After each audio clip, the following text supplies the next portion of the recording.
Syafi'i berpendapat kalau orang Islam bisa bikin rumah tingkat, kok punya rumah reok, itu haram. Akhirnya keterusan.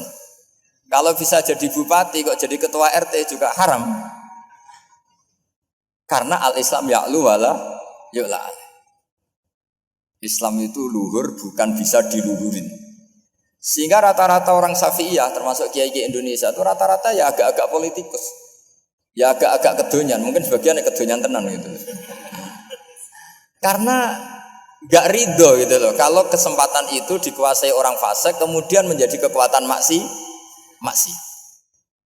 Coba kalau bupati itu orang yang fasik, kemudian programnya supaya rakyat seneng semalaman dangdutan yang purno misalnya, supaya rakyat seneng dibolehkan dugem, dibolehkan judi. Tapi kalau yang jabat orang soleh, kan ada beberapa perda yang menolak penyakit apa? Masyarakat. Jadi kamu jangan melihat bahwa kepangkatan ini hanya sebagai alat korupsi, alat otoriter, enggak. Asal kena orang soleh, maka ini menjadi energi kesolehan atau energi positif. Sebab itu ketika Allah muji para nabi yang soleh, diantaranya disifati apa? Faqad ataina ala Ibrahim al-kitab wal hikmata, terus ayat wa atainahum mulkan azim. Dan Nabi Ibrahim dan keluarganya tak kasih kerajaan yang besar. Nah sekarang masih banyak orang yang cara pandang ngapain bikin unisula yang megah, ngapain berambisi punya akreditasi A dan sebagainya. Menyoal seperti itu salah secara usul fikih. Karena secara usul fikih kesempatan yang baik tentu harus diperjuangkan oleh orang-orang yang soleh. Karena ini supaya jadi otoritas yang positif. Itu dulu ada latihannya. Jadi orang dulu itu gampang sekali ketika milih miskin ditanya, kenapa miskin? Saya ingin hisab saya ringan. Tapi ketika mereka kaya, yang soleh, supaya harta ini tidak dipakai orang yang nanti dipakai maksiat. Kita misalnya orang soleh kok mau pangkat, karena kita ada ridho, kepangkatan itu dipegang orang maksiat, kemudian menjadi energi maksiat. Begitu juga seterusnya. Maka ulama dulu itu rileks. Sampai Syekh Nawawi Al-Bantani itu nanti bisa dicek di tafsir Qul hal yastawil ladzina ya'lamuna wal ladzina la ya'lamun. Beliau muji-muji ulama. Kemudian ada seorang yang agak hasud mungkin. Tanya begini.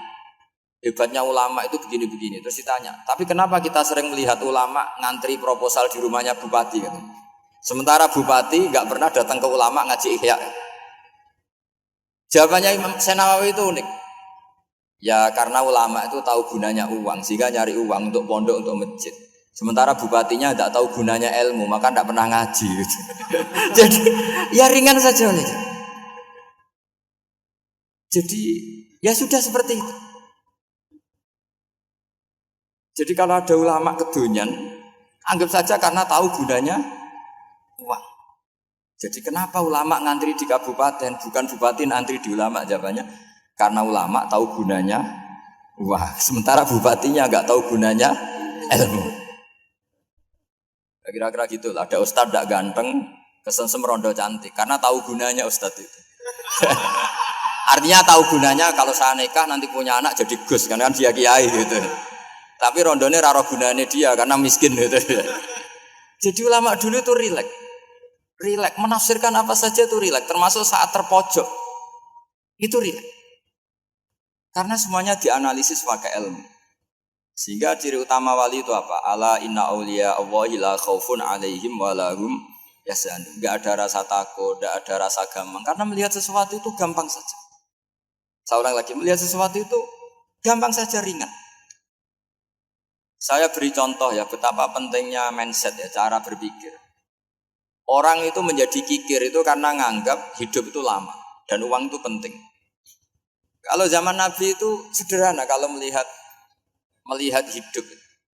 Pernah suatu saat Nabi itu punya jatah makan. Karena Nabi itu hidupnya juga pas-pasan. Jadi Nabi itu unik. Beliau di satu sisi kaya raya, bisa ngurmat Abu Hurairah, Ammar, Suhaib. Ashabu Sufa itu dirawat Nabi semua. Itu kan kaya, bisa ngerawat sekian orang. Tapi di sisi yang lain untuk pribadinya beliau miskin. Kadang nggak bisa makan hari itu. Tapi di saat yang sama bisa merawat Ahlus Sufa. Jadi keliru kalau orang hanya cerita Nabi itu miskin, untuk makan dirinya aja susah. Itu keliru. Kelirunya kalau tidak diteruskan, tapi Nabi mampu menghidupi ahli suffah. Singkat cerita jatah makannya Nabi itu dikasihkan orang ketika Nabi tanya, ya Aisyah, makanan jatah saya di mana? Oh ya Rasulullah, tadi ada orang minta tak kasihkan, maka makanan itu habis. Apa kata Nabi? Kamu salah Aisyah.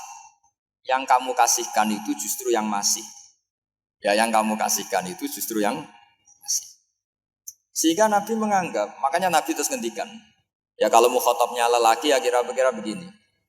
Wahallaka min malika illa ma akalta fa'afnaita wala bista fa'ablaita. Terus tanya wa tasaddaqta fa'abqaita kata Nabi.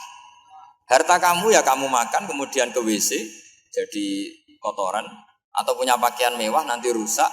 Wa tasaddaqta fa'abqaita. Ada yang kamu sedekahkan yaitu yang abadi sampai akhir. Sehingga banyak pengusaha yang mencintai saya setelah tak ajari hadis itu, misalnya punya uang 1 miliar karena dia spekulan atau pedagang rawan bangkrut, disedekahkan ke masjid 50 juta, yaitu yang abadi. Jadi kalau suatu saat bangkrut, dia masih punya uang 50 juta di akhirat. Jadi Nabi itu mengajari sedekah itu apa? Ya sedekah itu pengabadian uang. Kalau kita kan enggak, bilang sedekah itu nguras. Itu pikirannya setan, dan pikirannya orang Islam. Itu cara berpikir setan, bukan cara berpikir umat apa? Sehingga Sayyid Ali Zainal Abidin itu kalau ada orang minta, kemudian beliau ngasih, itu beliau bilang gini, marhaban biman hamala zadi ilal akhirah. Matur nuwun nggih jenengan sembeto sangu kula nate. Jadi dianggap teller saja. Orang yang minta uang beliau itu dianggap tukang nyatet bank. Karena sudah ditabungkan, ya sudah. Kalau kita kan enggak, wah pengemis itu ganggu gini-gini. Kecuali pengemis profesi ya mungkin kita agak-agak enak. Mari zaman akhir tuh ada pengemis apa? Profesi, jadi repot.